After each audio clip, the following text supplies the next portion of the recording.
Okay, good morning साथियों। नमस्कार। 7:05 हो चुके हैं। एक बहुत सुपर सक्सेस स्टोरी सुनने का मौका है।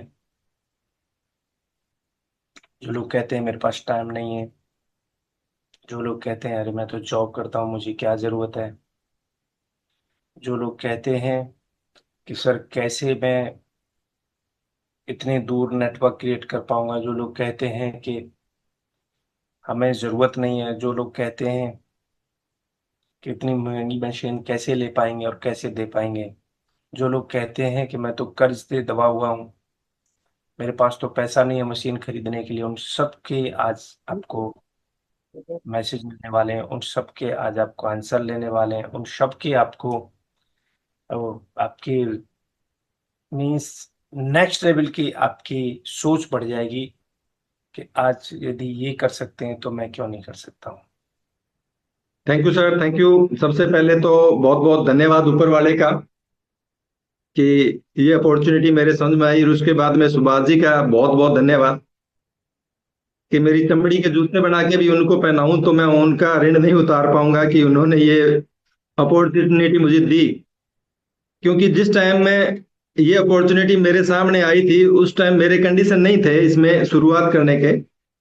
क्योंकि 3 लाख रुपए से शुरुआत होती है, तो 3 लाख रुपए की तो मैं सपने में भी नहीं सोच सकता था, क्योंकि उससे जस्ट एक महीने पहले मेरे घर के पास लगता हुआ एक प्लाट था जो 50 लाख में मुझे लेना पड़ा, और शिवाजी कह रहे थे कि अभी ये 3 लाख रुपए और लगाओ, अपने एक बिजनेस अपॉर्चुनिटी शुरू करते हैं। बहुत उन्होंने प्रयास किया, एक दिन पूरा 2 घंटा इसके ऊपर हमारी बातचीत हुई, लेकिन उसके बाद में भी कोई नतीजा नहीं निकला। लेकिन रात में उन्होंने एक मैसेज छोड़ा कि ये जो 50 लाख का लोन है, जो प्लाट लिया था, जिसको लेने के लिए मैंने लिया था, ये आपको पूरी जिंदगी में 20 साल में उतारना है या फिर 2 साल में उतारना। और ये बात मेरे लिए गर्म लोहे पे हथौड़ा मारने जैसी थी, क्योंकि मुझे पता था कि 2 साल में ये हो सकता है। उससे अगले दिन ही मैंने ये मशीन ऑर्डर कर दी थी। और जब मैंने सुभाष जी से पूछा कि ये 2 साल में उतारने के लिए मुझे क्या करना पड़ेगा, तो उन्होंने कहा कि कुछ नहीं, आपके मोबाइल के कॉन्टेक्ट लिस्ट में जितने लोग हैं उसमें से, उस टाइम मेरे 3,500 से ज्यादा लोग थे, तो उसमें से 1,000 लोगों को आने वाले 2 साल में डेमोस्ट्रेशन करना है। और मैं उस प्रोसेस में निकल गया। लेकिन मेरे लिए चैलेंज ये था कि पुलिस की जॉब थी मेरी और थाने में पोस्टिंग थी, तो सुबह 8 से 8 बजे तक अगर ड्यूटी रहती है और उसमें से अगर आपको 1,000 डेमो पूरे करने हो 2 सालों में, तो बहुत बड़ा चैलेंज था। लेकिन फिर भी मैंने उस चैलेंज को एक्सेप्ट किया कि 8 बजे के बाद में, शाम को आने के बाद में, मेरा खाना तैयार रहता था मेरे आने से पहले, और मैं डिनर करके निकलता था, और रात के 11 बजे तक किसी भी एक या दो व्यक्ति को मैं डेमो करके ही घर घुसता था। 3 महीने तक उस प्रोसेस में भी 70-80 लोगों को बताने के बाद में भी एक भी क्लोजिंग नहीं हुई थी। लेकिन उसके बाद में भी मैं लगा रहा, मैं रुका नहीं, क्योंकि मुझे 1,000 डेमो पूरे करने का टारगेट दिया गया था कि आपको 50 लाख का लोन उतारने के लिए 1,000 डेमो कम से कम करने हैं। उसी दौरान एक मेरी क्लोजिंग हुई, और आने वाले 3 महीनों में फिर 17 क्लोजिंग हो गई। उसके बाद में मुझे लगा कि अभी टीम भी बढ़ चुकी है तो थोड़ा प्रयास एक्स्ट्रा करना चाहिए। मैंने 3 महीने की छुट्टी ली, और इन 3 महीने में मैं इतना भागा कि 90 दिन में से मैं 70 दिन घर से बाहर, मेरा नाइट स्टे था। मैंने इतने डेमो दिए थे उस दौरान। और उस दौरान शुरुआत हुई थी दिल्ली के एक सेमिनार से, जहां पे मैं 17 लोगों को लेके गया था, और हर आदमी का मैं 5-5 हजार रुपए खर्च कर चुका था उस प्रोग्राम में। 17 लोगों को ले जाने में मेरा 5 हजार खर्च हुआ था। और उस 3 महीने में मेरी जो गाड़ी दौड़ी थी और ये जो मीटिंग का खर्चा था, टोटल मिला के 1.25 लाख से ऊपर मैं खर्च कर चुका था। और मजे की बात है कि उस 3 महीने में भी मेरी एक ही क्लोजिंग नहीं हुई। एक भी क्लोजिंग नहीं होने के बाद में भी मैं लगा रहा उस कंडीशन में। लेकिन उन 3 महीनों में मैंने जो हार्डवर्क किया था, मैंने जो डेमो दिए थे, उस डेमो का रिजल्ट आने लगा उसके बाद में। और उसके बाद में आज तक एक भी महीना ऐसा नहीं रहा है कि मेरी 10 से कम क्लोजिंग हुई किसी महीने में आज तक हुई हुई।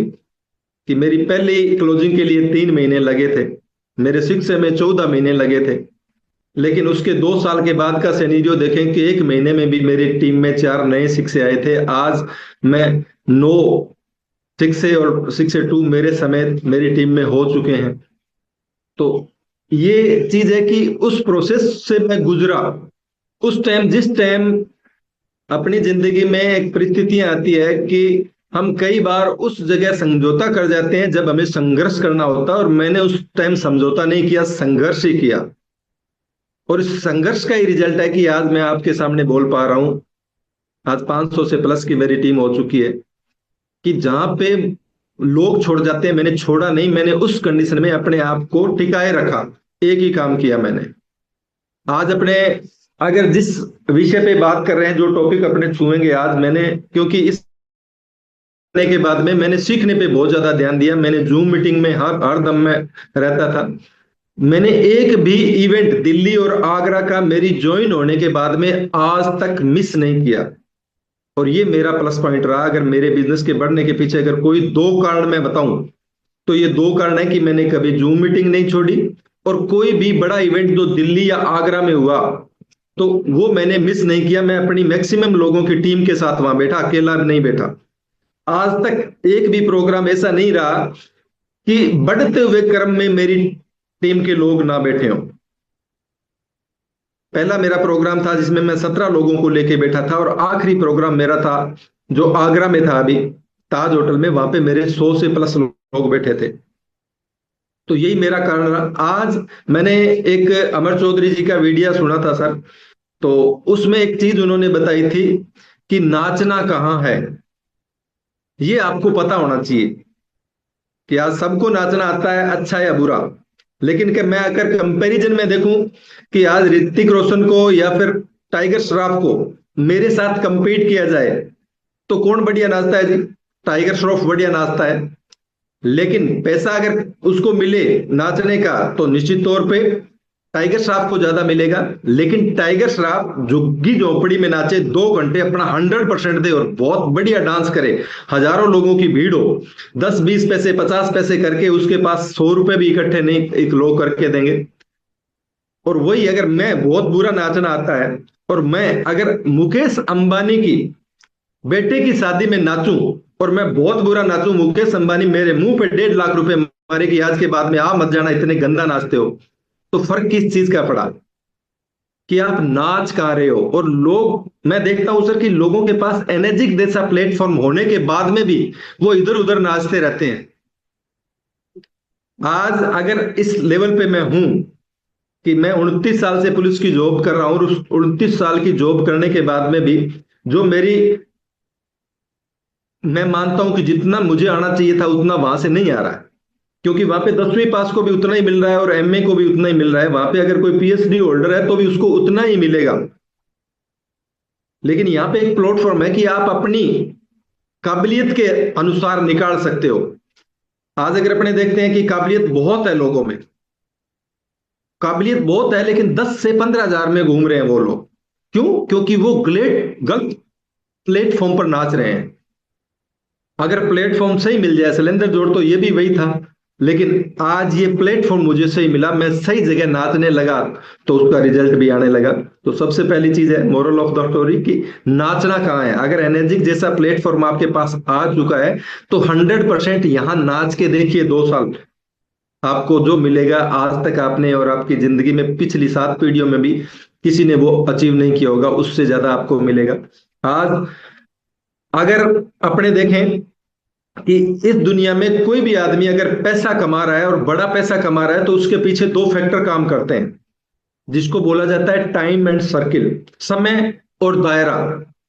ये दो चीजें सबसे महत्वपूर्ण है, जो हमें आज कोई आदमी कितना पैसा कमा रहा है उसके पीछे जो मायने रखती है। समय की अगर बात करें, सबसे पहले अपने समय पे आ जाते हैं। 24 घंटे हैं सबके पास। आगरा में भी बीबी सर 24 घंटे ही मिलते हैं लोगों को एक दिन में। नहीं, बिल्कुल जी, 24 ही मिलते हैं। ऐसा तो नहीं है कि आगरा में कहीं 25 मिलते हो और हमें 24 मिलते हो, या आपके पास 23 और हमें 25 मिलते हो। सबको 24 घंटे मिलते हैं, और इसी 24 घंटे में कोई आदमी कामयाब है और इसी 24 घंटे में कोई नाकामयाब है। इसी 24 घंटे को बर्बाद करके कोई आदमी नाकाम हो जाता है, और इसी को यूज करके कोई आदमी कामयाब हो जाता है। अब इसको अगर अपने डिवाइड करें तो 8 घंटे हर आदमी को सोने के लिए चाहिए सर। 8 घंटे एक आदमी को नहाने के, धोने के, खाने के, पीने के, परिवार के, समाज पे, काम पे जाने के, आने के, बचे हुए 8 घंटे उसके ड्यूटी के होते हैं। और इस 8 घंटे में एक आदमी है वो 300 रुपए कमाता है, और एक आदमी 300 करोड़ भी कमाता है। तो उसके पीछे का जो कारण काम करता है वो होता है कि वो टाइम को किस तरीके से यूज कर रहा है। आज मैं मेरे ऊपर ले लूं सर, मैं 29 साल की जॉब के बाद में 8 घंटे की ड्यूटी रोजाना देता हूं, और उस 8 घंटे की ड्यूटी देने के मुझे 1 लाख रुपए सैलरी मिलती है। अब ये 1 लाख कमाने के लिए कोई भी दूसरा आदमी मेरे जैसे एक व्यक्ति को हायर करके उसको 10-20 हजार रुपए 30 हजार रुपए की सैलरी देके और 1 करोड़ रुपए का शोरूम खोल के दे दे, तो वो भी आपको 1 लाख रुपए कमा के दे देगा। लेकिन 1 करोड़ रुपए होने चाहिए शोरूम खोलने के लिए। लोग काफी हैं, मिल जाएंगे जो 8 घंटे आपके लिए काम करें। तो जिनके पास भी है वो कर सकते हैं ये काम। दूसरा, अगर मुझे 1 लाख आ रहे हैं और मुझे 2 लाख रुपए कमाने हैं, तो उसके लिए मुझे क्या करना पड़ेगा? घंटे डबल करने पड़ेंगे, मुझे 16 घंटे काम करना पड़ेगा। अब 16 घंटे आज अगर अपने देखें तो कोई भी टीचर है वो अपनी इनकम को बढ़ाने के लिए ओवर टाइम करता है, क्लासेस लगाता है, कोचिंग क्लासेस लगाता है, ट्यूशन करवाता है, या हर आदमी अपने अलग अलग काम करता है।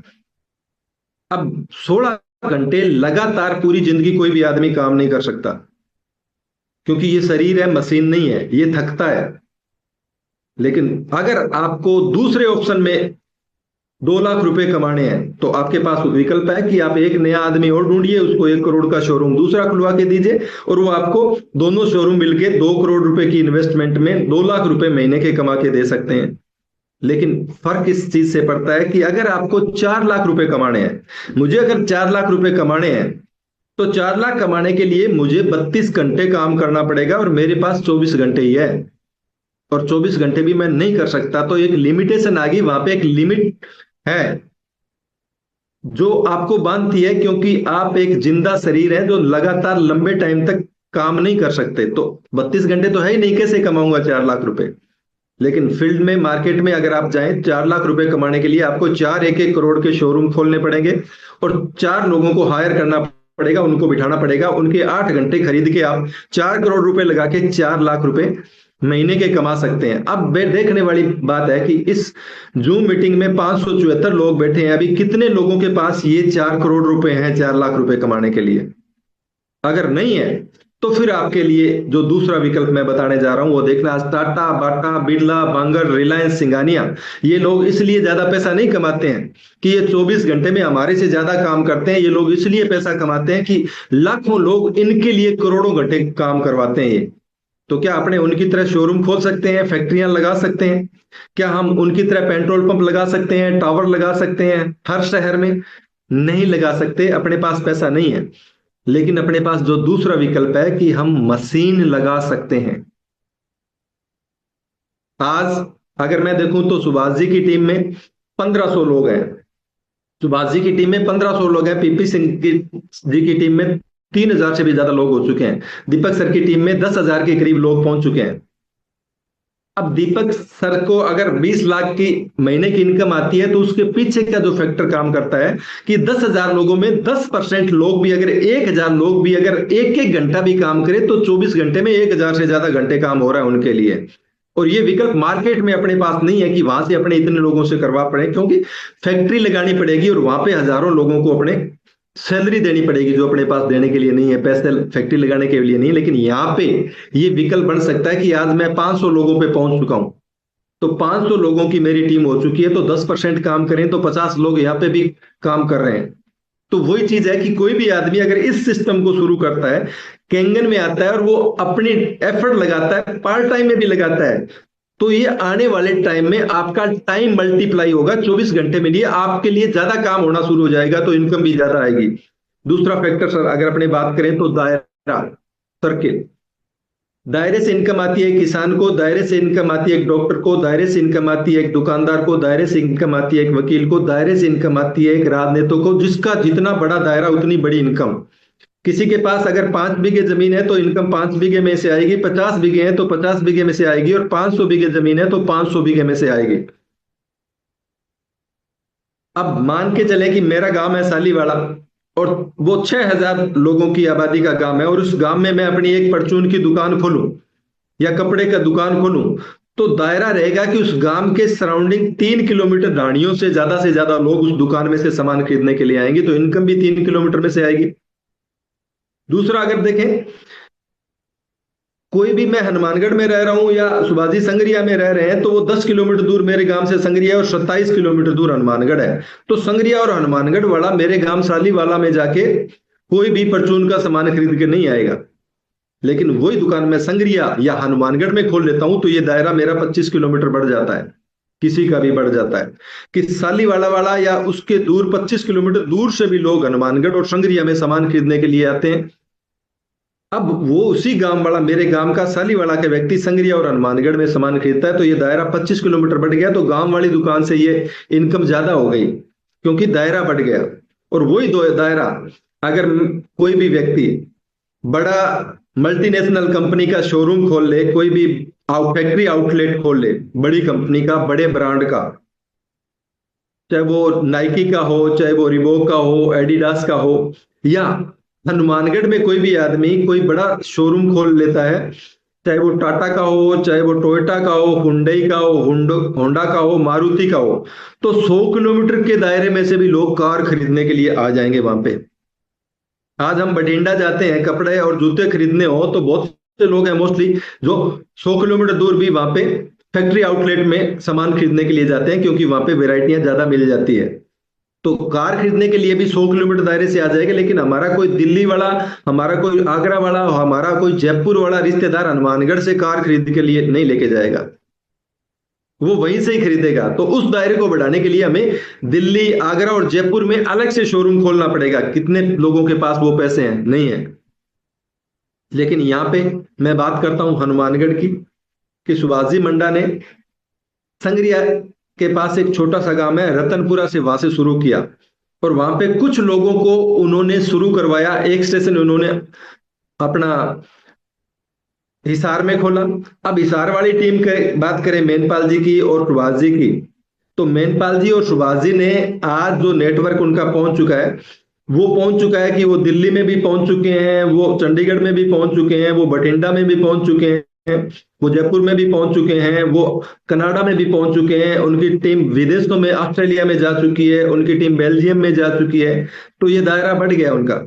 आप मेरी साइड में देखो, तो मेरी साइड में मैंने हनुमानगढ़ से शुरू किया, प्रदीप जी को मैंने संगरिया से शुरू करवाया, संगरिया से उनकी जानकारी चौटाला गांव में थी तो वहां पे शुरू करवाया, चौटाला वाले ने आगे डबवाली में ये मशीन दिलवाई, डबवाली वाले ने बठिंडा में, सिरसा में दिलवाई।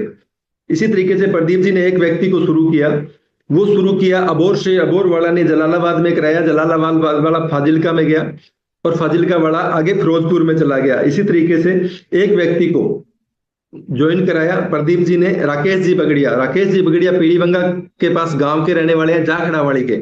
उन्होंने जाखड़ावाड़ी गांव में 16-17 मशीन लगा दी, उन्होंने राउतर में लगा दी, उन्होंने सूरतगढ़ में लगा दी, उन्होंने गंगानगर में लगा दी, उन्होंने बीकानेर में लगा दी, उन्होंने हनुमानगढ़ में लगा दी, नौर में लगा दी, भादरा में लगा दी, पल्लू में लगा दी। आज एक व्यक्ति की वजह से ये इतना दायरा मेरा बढ़ा। दूसरी अगर मैं बात करूं, गड़साना, गड़साना मेरा दूसरा स्टेशन है जहाँ पे महावीर जी नेहरा को मैंने शुरू करवाया, जो गवर्नमेंट टीचर हैं, उनके साथ वर्किंग की। तो उन्होंने रावड़ा में ये बिजनेस लेके गए, वो अनूपगढ़ में लेके चले गए, वो रायसी नगर में लेके चले गए, वो बीकानेर में लेके चले गए, वो सीकर में लेके चले गए, वो चंडीगढ़ में लेके चले गए, वो जयपुर में लेके चले गए, वो आगे दिल्ली में लेके चले गए। ये दायरा बढ़ा। इसी तरीके से एक व्यक्ति को मैंने कोटा से स्टार्टअप दिलाया, तो कोटा वाले बंदे ने आगे जयपुर में शुरू करवाया, कोटा ने वाले ने आगे दिल्ली में शुरू करवाया, दिल्ली वाले ने, बलराम जी को अगर आप बात करूं तो बलराम जी ने आज कर्नाटका में भी शुरू करवा दिया है, बलराम जी ने आज यूपी में शुरू करवा दिया है, बलराम जी ने दिल्ली में पिछले महीने 4 लोगों की मशीनें आई है, बलराम जी के मार्फत, और महावीर जी नेहरा की तरफ से 8 मशीनें पिछले महीने आई है दिल्ली में। तो ये दायरा बढ़ा। दिल्ली में सुभाष जी मंडा का प्रोग्राम था, और दिल्ली से मेरे 21 लोग बैठे थे उस प्रोग्राम में। तो ये दायरा आज मेरा ऑस्ट्रेलिया में जा चुका है, अमेरिका में जा चुका है, बेल्जियम में जा चुका है, मेरे जरिए आगे। तो आज ये चीज है कि ये दायरा बढ़ रहा है। आज दीपक सर का दायरा पूरे इंडिया में हो गया। तो क्या अपने पास इसके अलावा कोई विकल्प है कि अपना दायरा बढ़ा पाए आप? क्या अपने टाटा की तरह या बाटा की तरह या फिर रिलायंस की तरह अपने वो दायरा बढ़ा सकते हैं कि हर शहर में शोरूम खोल दो, टावरें लगा दो, पेट्रोल पंप लगा दो, फैक्ट्रियां लगा दो? कर सकते हैं क्या? नहीं कर सकते। आज टाटा के एक नमक के 20 रुपए की थैली उसके ट्रक से ज्यादा टर्नओवर करती है, क्योंकि उसका दायरा पूरे इंडिया के 140 करोड़ लोग हैं। लेकिन अपने उनकी तरह वो दायरा नहीं बढ़ा सकते, इतनी इन्वेस्टमेंट नहीं है। लेकिन यहाँ पे देखें तो ये दायरा आपका पूरे इंडिया में नहीं, पूरे वर्ल्ड में जा सकता है सिंथिया ब्रिगेंटी मैम का दायरा आज 170 देश हैं और वो करोड़ों रुपए महीने की इनकम ले रही है। तो अपने पास ये ऑप्शन है कि बगैर इन्वेस्टमेंट के सिर्फ मेहनत करके हम ये दायरा बढ़ा सकते हैं इस सिस्टम के जरिए। क्योंकि एक टमाटर में कितने बीज होते हैं वो गिन सकते हैं, लेकिन एक बीज में कितने टमाटर होंगे वो हम नहीं गिन सकते, क्योंकि उस बीज से एक पौधा लगेगा और उस पौधे के टमाटर लगेंगे और उसके लाखों बीज निकलेंगे और वो लाखों पौधों को जन्म देंगे। वो फिर से दोबारा लाखों टमाटर लगेंगे और वो करोड़ों बीज पैदा करेंगे और फिर करोड़ों पौधे पैदा होंगे। वही चीज यहाँ होती है कि आपने किस आदमी को मशीन दिलाई ये मायने नहीं रखता, वो आदमी आगे कितने लोगों को दिलवा देगा वो मायने रखता है। तो आपका दायरा बढ़ता है, टाइम एंड सर्किल, ये दोनों चीजें, ये बिजनेस, ये अपॉर्चुनिटी आपकी बढ़ा देती है, जिसकी वजह से लोग लाखों करोड़ों रुपए महीने की इनकम इससे ले रहे हैं। अगर आज अपने बात करें कि आज हम क्यों काम कर रहे हैं, आज कोई भी आदमी काम कर रहा है तो उसके पीछे तीन चीजें काम करती हैं कि वो क्यों काम करता है। पहला टाइम, दूसरा मनी, तीसरा सिक्योरिटी। समय, पैसा और परिवार के लिए सिक्योर लाइफ, एक सिक्योरिटी, एक सुरक्षा देके जाना।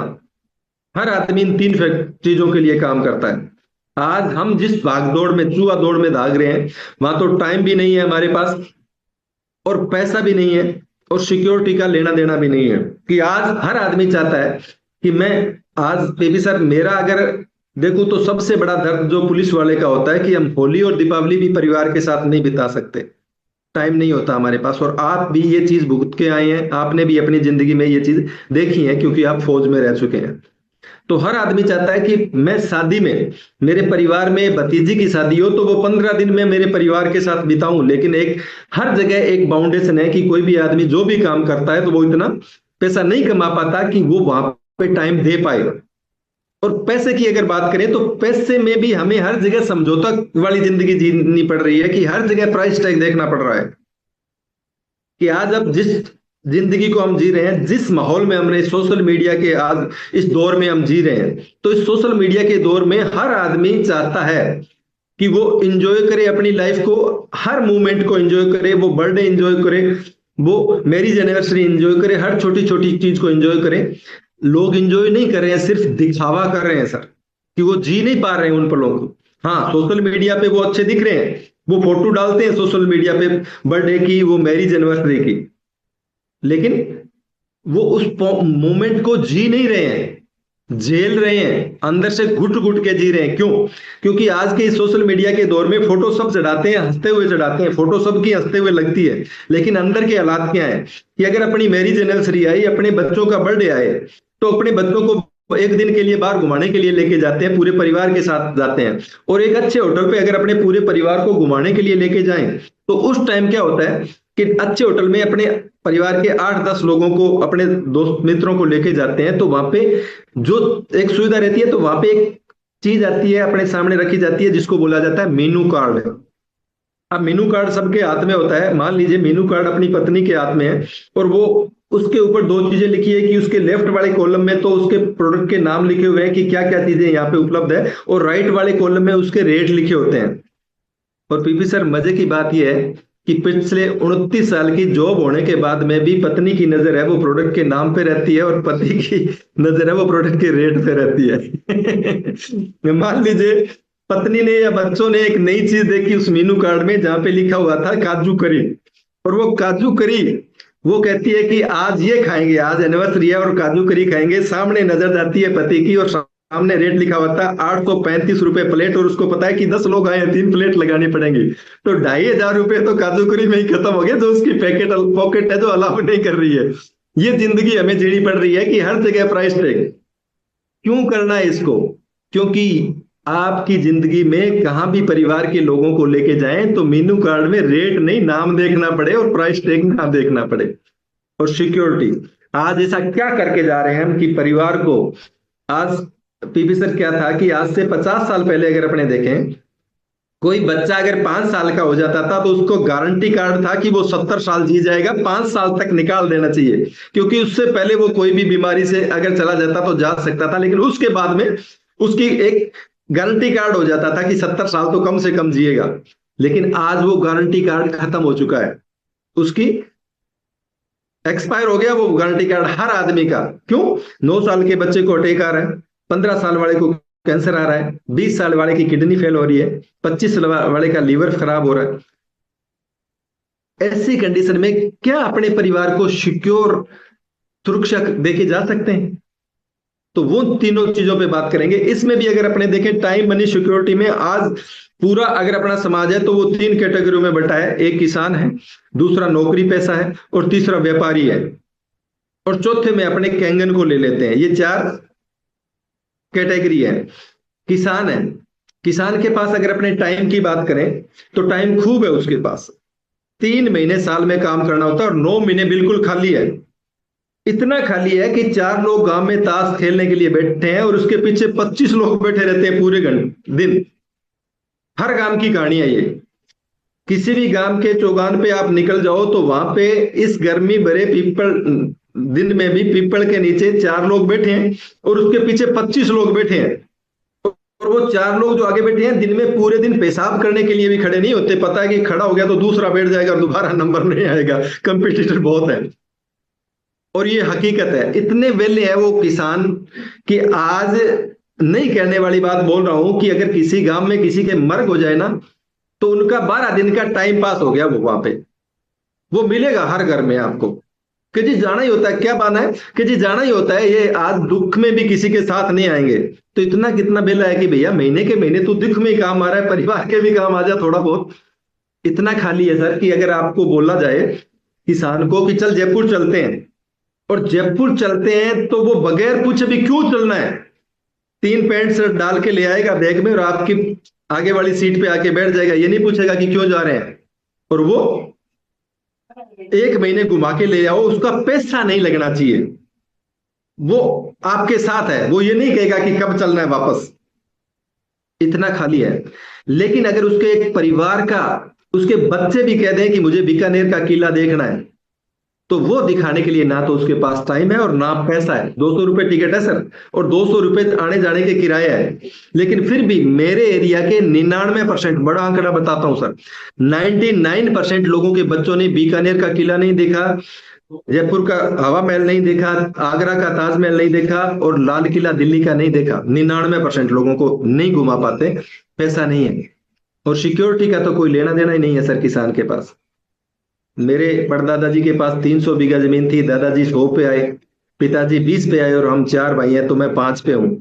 तीसरी पीढ़ी में सिक्योरिटी खत्म है, और 5 बीघे में से अपने किसी परिवार को सिक्योरिटी देके नहीं जा सकते। और ये हकीकत है। अब यहाँ लोग, कुछ लोग कहते हैं कि मेरे तो दादाजी अकेले थे तो वो 50 पे थे, पिताजी भी अकेले थे वो भी 50 पे थे, और मैं भी अकेला हूं तो मैं भी 50 पे हूं, तो मैं भी आगे भी एक रखूंगा। हम इंसान है, भगवान बनने की कोशिश ना करें, क्योंकि भगवान नहीं है कि एक होगा या नहीं होगा या कितने होंगे, वो हमारे हाथ में नहीं है। मैं एक स्टोरी बताता हूँ सर, रियल स्टोरी है। आज से 20 साल पहले मैं कंट्रोल रूम में था, तो मेरे साथ में एक सब इंस्पेक्टर थे, भंवर लाल जी मेघवाल, आजकल वो एडिशनल एसपी हैं। ठीक है। तो उनके एक बेटा हुआ, तो वो पढ़े लिखे और सब इंस्पेक्टर बिल्कुल समझदार। उन्होंने कहा एक ही रखेंगे, बच्चा एक ही होना चाहिए, एक ही परवरिश बढ़िया से कर पाते हैं। तो घर वालों ने बड़ी उनके ऊपर दबाव बनाया कि एक आंख का क्या खोलेंगे और क्या बंद करेंगे। 5 साल के बाद में उसको दोबारा डिसीजन लेना पड़ा, और 5 साल के बाद में दोबारा डिसीजन लिया तो 3 हो गए जी एक साथ। घर वालों को बोला खोलो और बंद करो। प्रॉपर्टी 4 हिस्सों में बंट गई कि नहीं बंट गई। तो ये तो पहली बार में भी हो सकता है किसी के साथ कि अपने भगवान नहीं है, अपने भगवान नहीं है कि अपने करेंगे, एक करेंगे, कितने होंगे, होगा कि नहीं होगा वो भी गारंटी नहीं है कि उसके हाथ में। भगवान बनने की कोशिश नहीं करें तो सिक्योरिटी किसान के पास नहीं है। टाइम खूब है, पैसा नहीं है और सिक्योरिटी नहीं है। दूसरे आ जाते हैं नौकरी पेशा में। नौकरी पेशा में 2 तरीके की नौकरी होती है, प्राइवेट सेक्टर में और एक गवर्नमेंट सेक्टर में। गवर्नमेंट सेक्टर में मैं हूं। 1996 में मेरी जॉब लगी थी, तो हनुमानगढ़ की पहली वो भर्ती थी पुलिस की, तो 7 वैकेंसियां थी और 700 फॉर्म भरे गए थे। 125 लोग पास हुए थे उसमें। हाइट टेस्ट पहले होगी तो 40 लोगों को दौड़ के लिए रखा था, और 40 में 13 लोग हम फर्स्ट आए थे। उन 13 लोगों में से हम 7 लगे थे उसमें। लेकिन आज के टाइम में हनुमानगढ़ में अगर 7 वैकेंसी आती है तो 7 लाख फॉर्म भरे जाते हैं। मैं 100 लोगों से साथ कंपटीशन करके जॉब लगा था। मेरे बेटे को 1 लाख लोगों के साथ कंपटीशन करना पड़ रहा है, उसके बेटे को 10 लाख से करना पड़ेगा।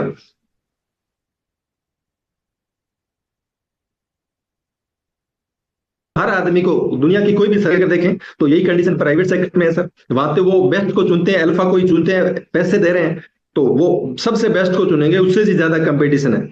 और चुनेंगे वो अलग है, लेकिन वो अगर आपसे 10,000 का काम लेंगे तो 1 लाख रुपए का, 10,000 सैलरी देने पे 1 लाख रुपए का काम निकलवाएंगे, निकाल के दोगे तो ही रखेंगे, वरना नहीं रखेंगे।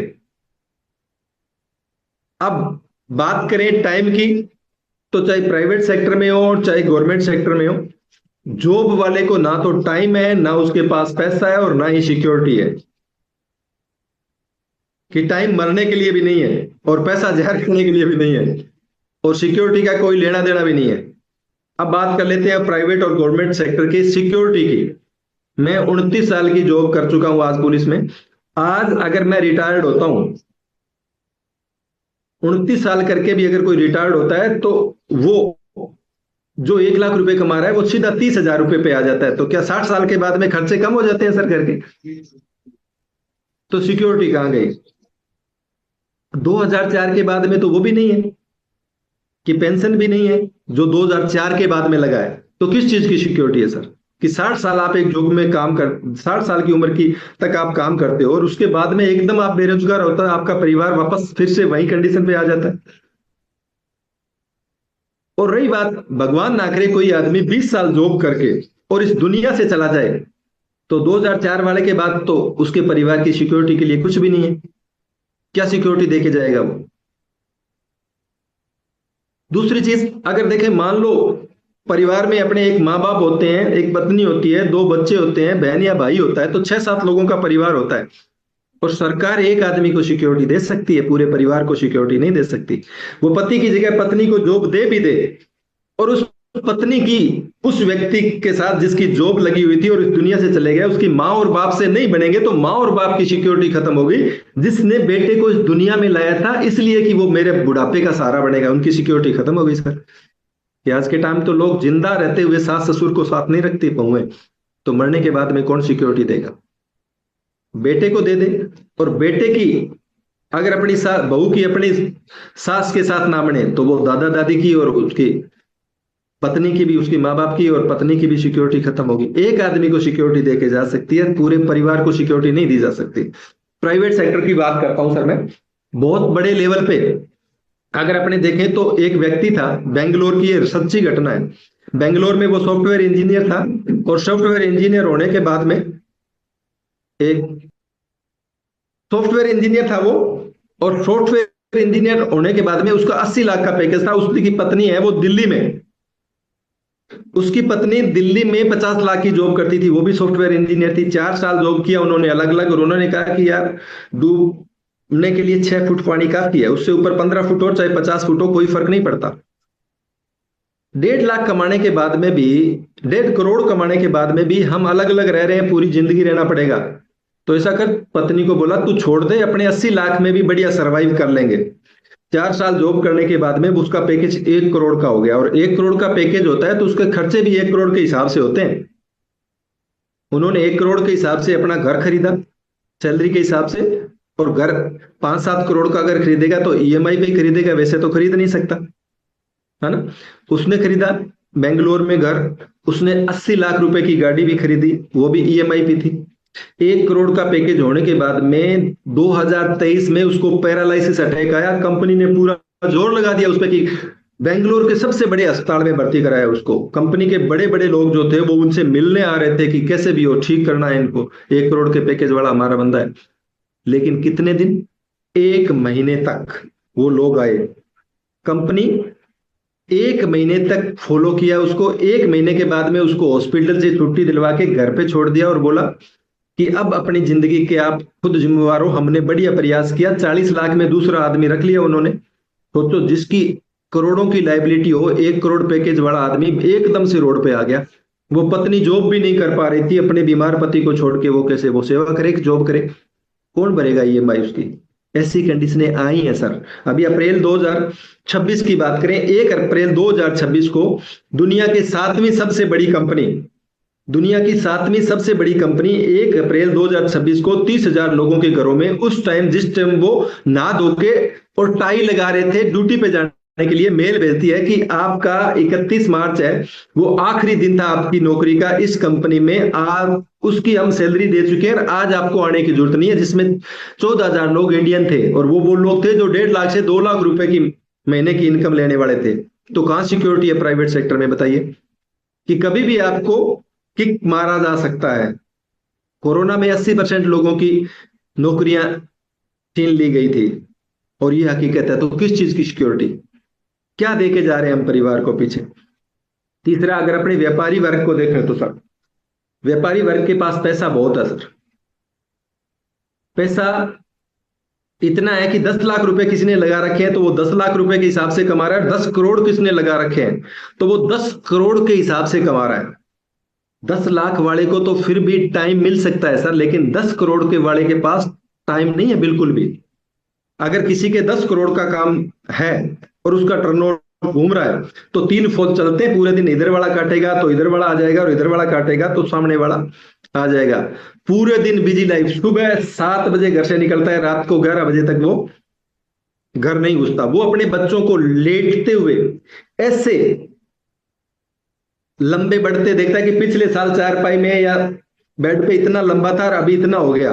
वो अपने बेटे को, बच्चों को इस तरीके से बढ़ते हुए नहीं देख पाता, क्योंकि सुबह 7 बजे निकलता है, बच्चा सो रहा है, रात को 11 बजे आता है तो भी बच्चा सो रहा है। और वो संडे वाले पापा होते हैं कि अच्छा संडे वाले पापा आ गए क्या, बच्चों को इतना ही पता होता है कि संडे वाले पापा हैं, है ना? तो वो चीज है कि वो अपनी जिंदगी में टाइम बिल्कुल भी नहीं दे पाते। जितना बड़ा व्यापार उतना ही टाइम कम। मैं बताता हूं सर, एक रिलेटिव है मेरे, और उनके बहुत बड़ा कारोबार, उनके कपड़े की बहुत बड़ी शोरूम है, उनके जूते का बहुत बड़ा शोरूम है, वो कॉलोनाइजर है, कॉलोनियां काट काट के बेचते हैं, वो घर बना के बेचते हैं, मकान बना बना के लोगों को बेचते हैं। उनका खुद का भट्टा है। एक दिन मैं उनके प्रॉपर्टी वाले ऑफिस में बैठा था, और प्रॉपर्टी वाले ऑफिस में बैठा तो उनके पास पत्नी का फोन आया। पत्नी का फोन आया कि आज मुझे शॉपिंग करनी है। तो भाई ने मेरे सामने इधर वाला फोन काटा और इधर वाला फोन उठाया और मिलाया कि रामू मैडम को शॉपिंग करवा के लाओ। अरे मैंने कहा मेरे भाई, जब रामू करवाएगा मैडम को शॉपिंग तो तू करोड़ों किसके लिए कमा रहा है? पता चले कि मॉर्निंग वॉक में ही सुबह रामू जा रहा है मैडम के साथ, क्या फायदा उस पैसे का? कि जब टाइम ही नहीं है आपके पास तो करोड़ों कमा के भागने के लिए, कमाने के लिए आए हो कि जीने के लिए आए हो? कुछ ऐसा प्लेटफॉर्म भी होना चाहिए ना कि साथ में कमाने के साथ साथ जिए आदमी। तो जितना बड़ा व्यापार उतना टाइम नहीं है बिल्कुल भी।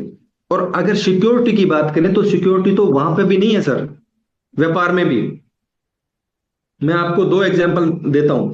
हमारे गंगानगर में एक मॉल है जिसका नाम है सीजीआर मॉल, और वो 200 करोड़ का सेटअप है। 200 करोड़ का सेटअप होने के बाद में भी कोरोना के 6 महीने नहीं झेल पाया वो, लॉकडाउन के 6 महीने में बैंक हो गया, और आज वो बैंक के पास गिरवी पड़ा है, कबूतर बोल रहे हैं।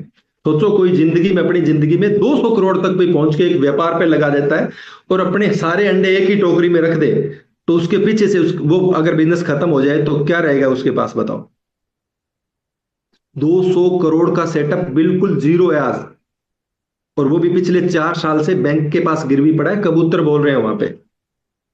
दूसरा एक एग्जांपल देता हूं कि एक व्यक्ति था सर, और 18 साल की उम्र में उसने डिसीजन लिया कि मैंने कपड़े की दुकान खोलनी है, मैंने कपड़े के काम में ही जाना है। तो वो कपड़े की दुकान पे काम सीखने के लिए लगा, और काम सीखने के लिए लगा। 2 साल काम सीखा उसने, उसके बाद में उसने जुगाड़ करके 5 लाख रुपए की एक कपड़े की दुकान खोल ली।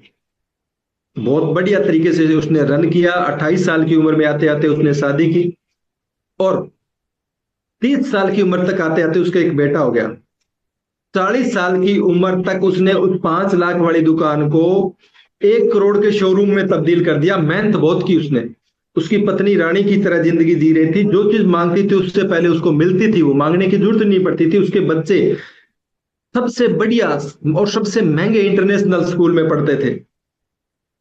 राजा की तरह वो जीता था, सारा काम सेट था। 40 साल की उम्र में हार्ट अटैक आ गया, और वो 1 करोड़ का शोरूम उसका 10 साल का बच्चा नहीं संभाल पाया, उसकी पत्नी से वो नहीं संभला, 17 लाख में बेचना पड़ा। जो पत्नी रानी की तरह जिंदगी जी रही थी, वो आज 9,000 के प्राइवेट स्कूल में जॉब करती है सर। जो बच्चा इंटरनेशनल स्कूल में पढ़ता था, वो सरकारी स्कूल में पढ़ता है, और छुट्टी होने के बाद में वो माँ की मदद करता है काम में, ताकि घर चला पाए। और ऐसे एक एग्जाम्पल नहीं है, लाखों एग्जाम्पल आपके आजू बाजू में पड़े हैं, भरे पड़े हैं। आज से क्यों कर रहा हूं मैं, आज से 10-20 साल पहले की मैं एक स्टोरी बताता हूँ। 2006 की स्टोरी है, जब मैंने नेटवर्क मार्केटिंग में मैंने शुरुआत की थी। तो मेरे एक सीनियर थे मिस्टर देव, उन्होंने एक बात कही थी सर, मेरे रोंगटे खड़े हो गए थे। उसके बाद से मैं लगातार प्रयास कर रहा हूँ कि सिक्योरिटी देने के लिए, लेकिन सही प्लेटफॉर्म अभी हाथ में आया है। उसने कहा था कि अगर तेरे को लगता है, मैंने कहा सिक्योरिटी क्या है तेरे परिवार की, मैंने कहा जॉब लगाऊं, मर जाऊंगा तो बच्चा नौकरी लग जाएगा। तो उसने एक बात कही कि रात के 2 बजे का अलार्म लगाना, रात में 2 बजे का अलार्म लगाना और खड़े होना। और जब आपके पूरे परिवार के लोग, आपकी पत्नी, आपके बच्चे सो रहे हो, तो गेट पे जाके खड़े होना, और फिर देखना कि वो कितनी चेन से सो रहे हैं। अब दोबारा आप इमेज करना कि जिस जगह से मैं खड़ा होके आया हूं, अगर वो जगह परमानेंट खाली हो जाए, मेरे वाली चारपाई अगर परमानेंट खाली हो जाए, तो क्या ये इतनी चैन से नींद सो पाएंगे? रात को झिझक झिझक के उठेंगे, नींद नहीं आएगी पूरी रात। और उस एक बात ने मुझे अंदर से हिला के रख दिया था। आपको भी अगर लगता है ना, तो ये प्रैक्टिकल करके देखना एक बार कि मैं सिक्योरिटी दे पा रहा हूं कि नहीं दे पा रहा हूं। जब तक एक मुखिया घर पे है, परिवार के सभी लोगों के लिए सेफ है। और चला जाए, गारंटी कार्ड तो खत्म हो चुका है आज के टाइम में, किसी के साथ कुछ भी हो सकता है, तो क्या सिक्योरिटी देके जा रहे हैं आज? क्यों करें कंगन? क्योंकि यहाँ पे वो सिक्योरिटी मिल सकती है। क्यों कर रहा हूं मैं? परसों मेरी दिल्ली मनीष सर ने मीटिंग ली थी, उन्होंने एक सवाल पूछा था सर कि आप क्यों भाग रहे हैं? जॉब में होने के बाद में भी आप इससे कैसे टाइम निकाल लेते हैं और आप थकते नहीं हैं? मैंने कहा सर कि गधे की तरह सारी जिंदगी जीने से अच्छा है कि घोड़े की तरह 2 साल काम कर लो। उसीलिए अभी आज मेरी नाइट में ड्यूटी थी।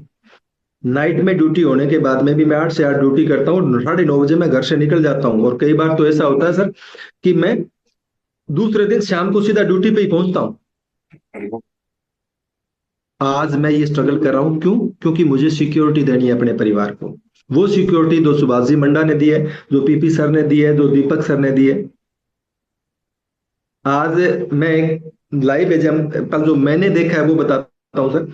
सुभाष जी मंडा, आपको पता हो तो, लगभग 1-1.5 साल पहले, 1.25 साल पहले उनकी बेटी हुई थी। तो जब पहले उनके बेटा 11 साल का, जब पहली डिलीवरी हुई थी, तो उनकी पत्नी की ये शिकायत रही कि यार पूरे 9 महीने आप भागते रहे, आपने मुझे टाइम नहीं दिया, क्या अब की बार भी वैसा ही करने वाले हो? तो सुभाष जी ने कहा नहीं, अब की बार 9 महीने में तेरे साथ हूं। और हकीकत है, ये हमने देखा है सर कि 9 के 9 महीने वो अपनी पत्नी के साथ उन्होंने टाइम दिया, लेकिन फिर भी 9 के 9 महीने में 40 लाख कमाई थी, क्योंकि उन्होंने सिस्टम खड़ा कर दिया था, एक सिक्योरिटी दे दी थी। 9 के 9 महीने उन्होंने अपनी पत्नी को दिए, हमने देखा है, हमें नहीं मिले वो 9 महीने। दूसरा एग्जाम्पल, उपदेश मलिक सर, 2015 में उन्होंने इस सिस्टम को ज्वाइन किया। क्या विपरीत परिस्थितियां थी कि एक मशीन खरीदने के लिए भी आपको मलेशिया जाना पड़ता था, मलेशिया से मशीन लेनी पड़ती थी। लोग आज कहते हैं कि जी क्या करें, बहुत मुश्किल है, लेते नहीं है। तो उनके साथ क्या परिस्थितियां रही होगी कि वो एक मशीन क्लोज करने के बाद में भी लेने के लिए मलेशिया नहीं जा सकते थे, क्योंकि लेने के लिए एक एक मशीन लेने जाएंगे तो सारा खर्चा उस पर इनकम वाला लग जाएगा।